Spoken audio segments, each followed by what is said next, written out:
మనుషులందరూ కూడా దేవుని చేతనే సృజించబడ్డారు.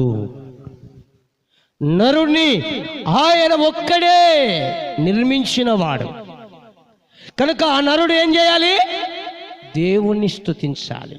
ఆ మనుషుడు దేవుణ్ణి స్తుతించాలి. ఆ మనుషుడు దేవుణ్ణి మహిమపరచాలి. యెషయా గ్రంథములు ఏమంటాడు తెలుసా? ఇదిగో నా మహిమ కొరకే నేను నిర్మించుకున్న నా జనులు. ఎవరి కొరకు అంటండి? ఆయన మహిమ కొరకే, నాకు స్తోత్రములను ప్రచుర చేయుట కొరకే నేను నిర్మించుకున్న నా జనులు అంటాడు. అంటే ఈ ప్రజలు మనుషులు ఎవరంటండి?